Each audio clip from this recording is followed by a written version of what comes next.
For me, dyslexia was never about a lack of meaning. My problem was this glut of it. How B can be D, okay, but also P. And what about Q? How do you tell your right from your left hand when both of the L's look equally good to you? Developmental reading disorder, or DRD, is the most common learning disability, affecting 1 in 5 people across languages, races, and genders. It's often conflated with dyslexia, its most recognized form.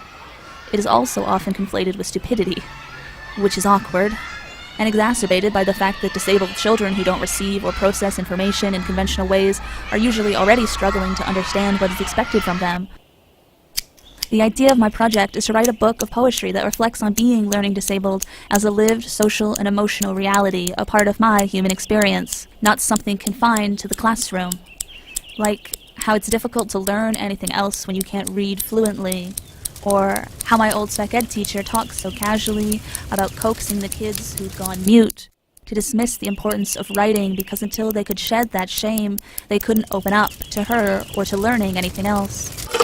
Like the suicide rate, and the continuing racial and gender inequalities in everything from identification to testing to help.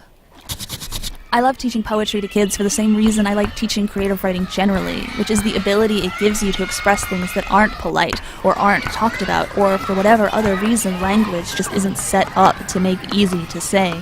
Because I think that a lot of the markers of what it is like to be you or what it's like to be me are found in that gray area that formal language and company manners isn't really able to deal with.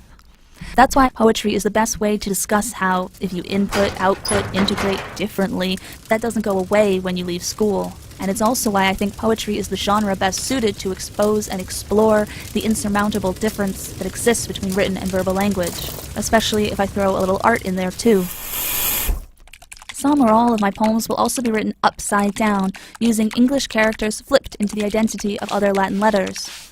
These visual metaphors will force my audience out of passive reading, getting them to reconsider the ingrained perceptive filters that Western literate culture has left us with. One of the problems with defining against the center is how different all the different edges end up being. My experience of dyslexia, of DRD, of being learning disabled can ultimately only ever be my own. Still, marginalization and the importance placed on literacy in academia means that many people with DRD or other learning disabilities never pursue higher education. I'm lucky enough to be working on this project as part of my MFA at the University of British Columbia, and I want to take that opportunity to speak back to the ongoing conversations about the experiences of disabled people from my own first-person, poetic perspective.